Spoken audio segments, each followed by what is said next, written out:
Welcome to I dream. నేను Udayasri. Present మనతో life coach Ram మెట్టు గారు ఉన్నారు. ఆయనకి లైఫ్ కోచ్గా 13 ఏళ్లకు మించి ఎక్స్పీరియన్స్ ఉంది. ఎంతో మందికి వాళ్ళ కెరీర్కి సంబంధించి, వాళ్ళ ఎడ్యుకేషన్కి సంబంధించి మంచి గైడెన్స్ ఇవ్వడం జరిగింది. అండ్ అలాగే రిలేషన్షిప్లో ఏమైనా సమస్యలు వచ్చినా కానీ ఆయన వాళ్ళకి కౌన్సిలింగ్ ఇస్తూ ఉంటారు. సో ఆయన్ని అడిగి ఇవాళ ఒక బ్యూటిఫుల్ టాపిక్ మీద మనం మాట్లాడబోతూ ఉన్నాం. మనం ఎంత మంచి పనులు చేసినా కానీ మనల్ని అప్రిషియేట్ చేసేవాళ్ళు చాలా తక్కువ మంది ఉంటారు, విమర్శించే వాళ్ళు చాలా ఎక్కువ మంది ఉంటారు. మరి విమర్శించినప్పుడు వాటిని ఎట్లా తీసుకోవాలి? చాలా మంది హర్ట్ అవుతూ ఉంటారు, మనం సోషల్ మీడియాలో కూడా చూస్తూ ఉంటాం. సో అదే ఇవాళ మన టాపిక్, దీనిపైన మాట్లాడదాం. హలో అండి. సో ఇప్పుడు మొత్తం అంతా క్రియేటివ్ వరల్డ్ అయిపోయింది, చాలా క్రియేటివిటీ చూపించాలి. వాళ్ళు పాపం ఎంతో కష్టపడి అంటే ఒక ఐడెంటిటీ కోరుకుంటూ ఉంటే, సో వాళ్ళని ఎంకరేజ్ చేసే వాళ్ళు చాలా తక్కువ మంది ఉంటారు, డిస్కరేజ్ చేసే వాళ్ళు ఎక్కువ మంది ఉంటారు. ఎంకరేజ్మెంట్ అంతా కూడా కనిపించదు. ఎవరైనా మనల్ని అప్రిషియేట్ చేసినా కానీ, మనం ఎప్పుడైనా ఒక వీడియో చేసి పెడితే మనల్ని ఎవరైనా ఎంకరేజ్ చేస్తుంటే అదంతా కనిపించదు. ఎవరైనా ఒక చిన్న నెగటివ్ కమెంట్ పెట్టారనుకోండి, అది మనల్ని చాలా హర్ట్ చేస్తూ ఉంటుంది. సో ఇలాంటి ఎక్స్పీరియన్స్ సోషల్ మీడియాలో ఉన్న చాలా మందికి ఉంటుంది. సో ఇలాంటివి విమర్శలు వచ్చినప్పుడు, నెగటివ్ కమెంట్స్ వచ్చినప్పుడు వాటిని అవాయిడ్ చేయాలంటే ఏం చేయాలి? ఫస్ట్లీ ఆ నెగిటివ్ కమెంట్స్ ఏవైతే మనకు వస్తున్నాయో, ఆ కమెంట్ ఇచ్చే వాళ్ళ యొక్క పర్పస్ ఏంటి అనేది మీకు అర్థమైంది అనుకోండి, you will not even feel bad. Because I will tell you what, జనరల్గా సోషల్ మీడియానే కాదు, మీరు ఏ పని చేయాలనుకున్నా సరే, మీరు ఏ పని చేసినా సరే, అప్రిషియేట్ చేసే వాళ్ళు ఉంటారు, విమర్శించే వాళ్ళు కూడా ఉంటారు. అయితే మీరు చేసిన పనికి ఒక 10 మంది అప్రిషియేట్ చేశారనుకోండి, మీకు ఏదైతే మంచి ఫీలింగ్ వస్తుందో, మీరు ఏదైతే హైలో ఉంటారో, ఒక్క నెగిటివ్ కమెంట్ చాలండి మిమ్మల్ని తీసి కింద నేలకేసి గుద్దడానికి. ఆ ఒక్క నెగిటివ్ కమెంట్ చాలు. ఇప్పుడు చూడండి, మన మైండ్ సెట్స్ కూడా ఎట్లుంటాయంటే, నాకు 10 కమెంట్లు వచ్చినాయి, 9 మంది అప్రిషియేట్ చేశారు, ఒక 10th పర్సన్ ఏదో నెగటివ్గా కమెంట్ చేశాడు, మనం ఆ ఫస్ట్ 9 కమెంట్స్ అన్నిటిని మర్చిపోయి దీని మీద ఫోకస్ పెడతాం. అట్లెట్లా అంటాడు వీడు, వాడికి అంటే అంత దారుణంగా ఎలా అనేస్తాడు వాడు అసలు, అంటే మన థాట్ మొత్తం ఇంకా వాడి మీదనే ఉంది తప్ప, అరే ఈ 9 మంది మనల్ని అప్రిషియేట్ చేశారే, దానికి ఆనందిద్దాము అనే ఇది జనరల్గా మనకు రాదు ఆ థాట్. సో ఈ నెగిటివ్ కమెంట్ ఇచ్చే వాళ్ళు ఎవరైతే ఉంటారో, మీరు ఏం చేసినా సరే, అది సోషల్ మీడియా కానివ్వండి, లైఫ్లో కానివ్వండి, ఎవరైతే మీకు నెగిటివ్ కమెంట్స్ ఇస్తున్నారో వాళ్ళ ప్రైమరీ గోల్ ఏంటిది అని అంటే, మిమ్మల్ని సతాయించడం ఆర్ మిమ్మల్ని నొప్పించడం అనేది వాళ్ళ ప్రైమరీ గోల్. మిమ్మల్ని నొప్పిస్తే అందు నుంచి వాళ్ళకి ఆనందం వస్తుంది. సో మీరు కనుక రియాక్ట్ అయ్యారనుకోండి అలాంటి కమెంట్స్కి, రియాక్ట్ అయినప్పుడు ఏంటంటే మీకు ఎంతో కొంత హర్ట్ అయ్యారు కాబట్టే కదా మీరు రియాక్ట్ అయ్యారు. మీరు హర్ట్ అయ్యారంటే నా గోల్ని రీచ్ అయిపోయాను, రైట్? సో రియాక్ట్ కాకండి. ఎవరన్నా సరే ఏదన్నా కమెంట్, నెగిటివ్ కమెంట్ ఇచ్చారు అని అంటే దాన్ని చాలా సొఫిస్టికేటెడ్గా హ్యాండిల్ చేయాలి. 2 వేస్లో హ్యాండిల్ చేయొచ్చండి దాన్ని. ఎవరన్నా మనకి నెగిటివ్గా కమెంట్ ఇచ్చారు అని అంటే, ఒకటి డెఫ్ ఇయర్. డెఫ్ ఇయర్ ఇస్ వదిలేసేయండి, పట్టించుకోవద్దు, చదివారు కదా, ఆయన పెట్టాడు కదా కమెంట్, మీరు రియాక్ట్ కూడా కాకండి. That itself is a slap to them అనమాట. మీరు రియాక్ట్ అవ్వట్లేదు అని అంటే, so which means they did not become successful. So one is not to react.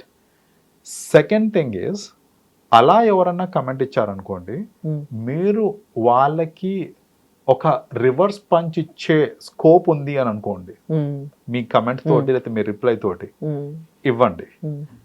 అలా ఇచ్చినా కూడా ఓకే.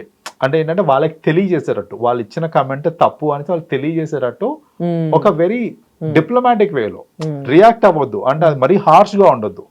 డిప్లొమాటిక్ వేలో, లాజికల్ వేలో మీరు ఏమైనా ఆన్సర్ ఇవ్వగలుగుతారో, దాంతో వాళ్ళు చేసింది తప్పు లేదా వాళ్ళకి అది ఒక చెప్పు దెబ్బలాగా అనిపించింది అని అంటే అలాంటి కమెంట్ ఇవ్వండి, పర్వాలేదు. కానీ ఏం చెయ్యకూడదు అని అంటే, ఎవరన్నా నెగిటివ్ కమెంట్ చేశారనుకోండి, దాన్ని పట్టుకొని రచ్చ చేయకండి. అసలు నీకేం సంబంధము, నీకేం అవసరము, నీకు అమ్మా నాన్న లేరా, వాళ్ళ ఈ అన్ని సోది అనవసరం అక్కడ. వాళ్ళకి అర్థం కాదు, వాళ్ళు మారరు కూడా.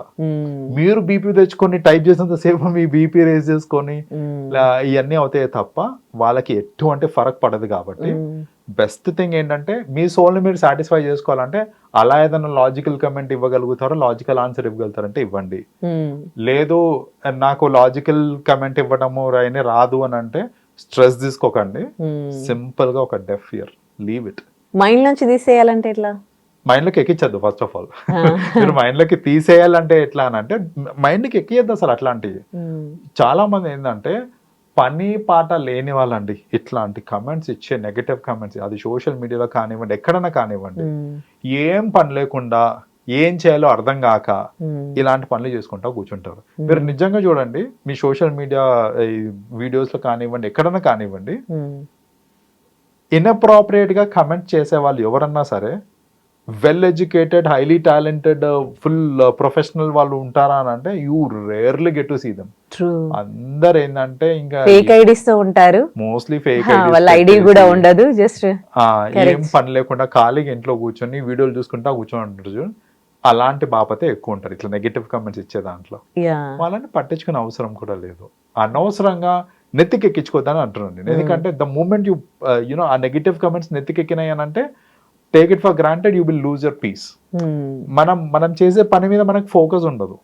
అండ్ ఇంకొకటి, ఒక ఫ్యాక్ట్ గుర్తుపెట్టుకోండి, అందరినీ ఇంప్రెస్ చేయడం ఎవరి తరం కాదు. Correct.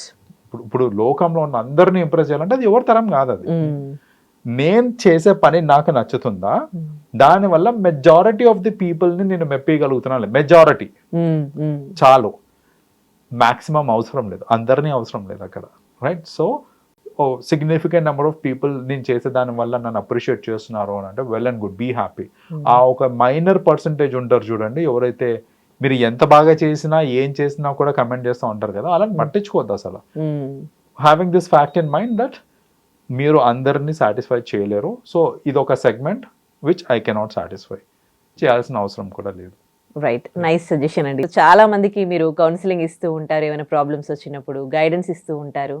So as a life కోచ్గా ఫోకస్ అనేది ఎట్లా పెంచుకోవాలి? ఎందుకంటే ఒక పని చేస్తూ ఉంటే దాని మీద శ్రద్ధ అనేది ఇప్పుడు చాలా మందికి తగ్గిపోయింది. ఉంటే పాస్ట్లో ఉంటారు ఆలోచనలు, లేదంటే ఫ్యూచర్లో ఉంటాయి. అది స్టేబుల్గా కాన్స్టెంట్గా ఉండవు అసలు చేస్తున్న పని మీద. సో ఎట్లా ఫోకస్డ్గా ఉండాలంటే ఏం చేయాలి? మోస్ట్లీ మీరు చెప్పినప్పుడు లైక్ ఫోకస్ ఉండదు చాలా మందికి అంటున్నారు కదా. ఫోకస్ ఎందుకు ఉండదు అని అంటే ఫ్యూచర్ కంటే కూడా ఎక్కువ జనాలు పాస్ట్ గురించి ఆలోచిస్తూ ఉంటారు. పాస్ట్ లో జరిగిపోయిన ఈవెంట్స్ గురించి, పాస్ట్ లో వాళ్ళకైన ఎక్స్పీరియన్సెస్ గురించి. సో పాస్ట్ లో జరిగింది మొత్తం అంతా పద్దాక ఫోకస్ దాని మీదనే ఉంటుంది.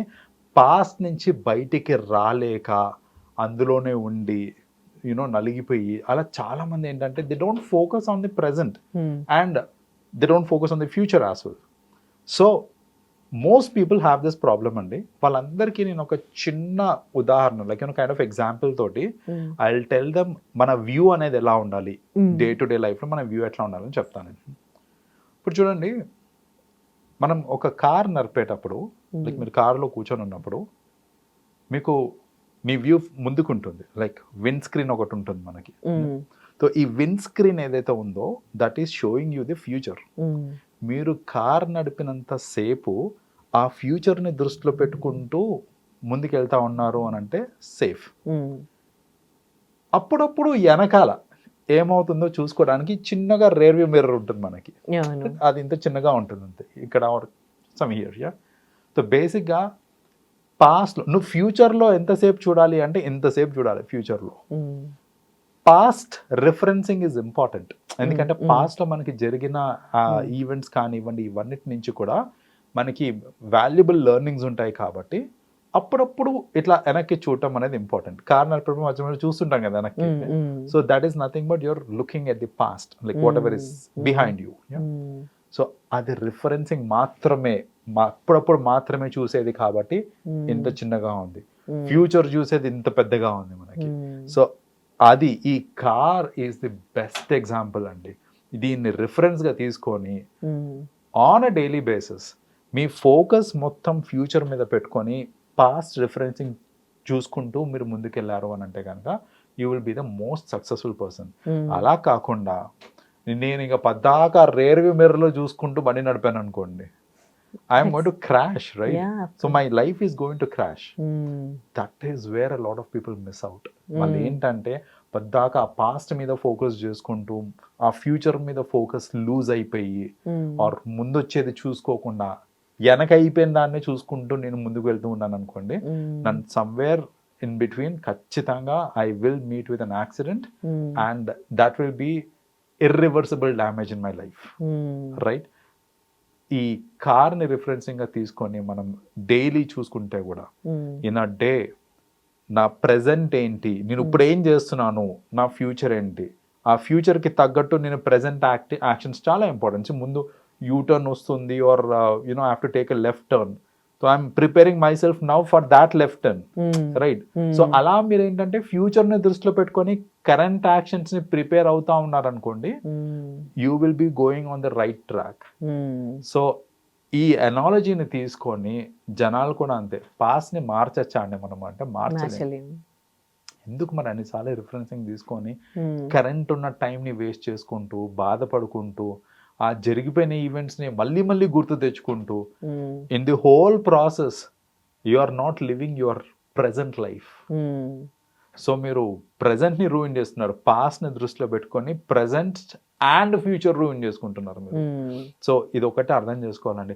ఐ అండర్స్టాండ్ ఎన్నో బాధలు ఉండొచ్చు, బాధ లేని మనిషి లేడండి. Hmm. బాధ లేని ప్రతి ఒక్కరికి ఏదో ఒక బాధ ఉంటుంది, కొందరికి ఫినాన్షియలీ, కొందరికి హెల్త్ పరంగా, సో ఏదో ఒక బాధ అందరికీ ఉంటుంది. ఆ బాధని నువ్వు ఎలా హ్యాండిల్ చేస్తున్నావు Hmm.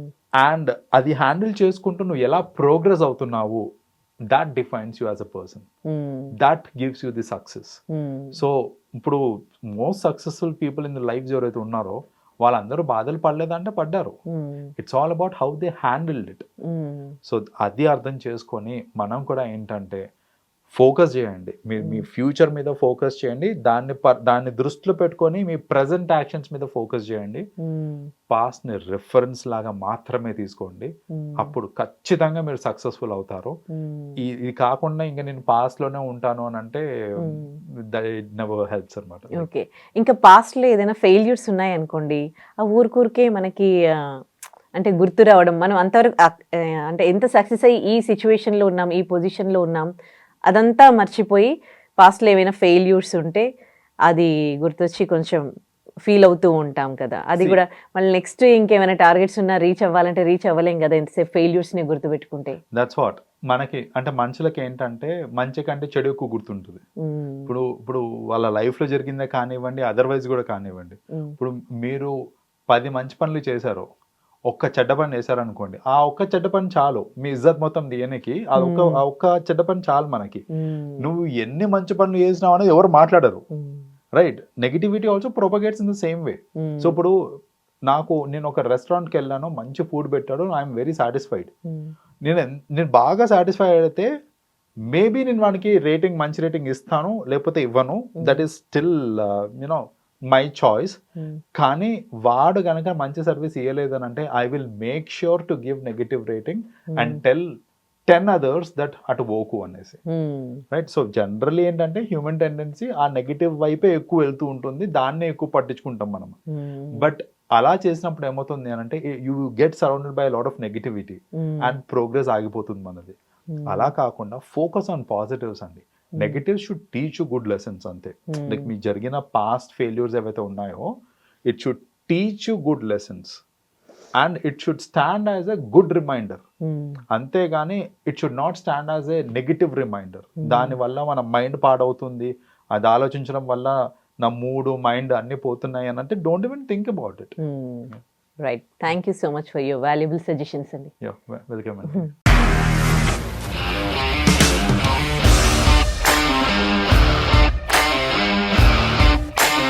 ఇండస్ట్రీలో కమిట్మెంట్ ఇష్యూస్ వస్తే నీకు కూడా వచ్చినట్టు మార్నింగ్ తీసుకెళ్ళాడంటే కొట్టి పడేస్తాడు.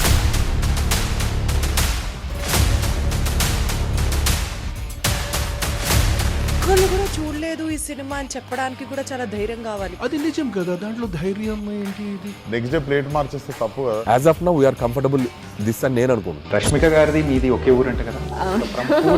నీకు కోపం వచ్చిందంటే బాగా తిట్టేత్తరా? తిట్టేద్దామండి.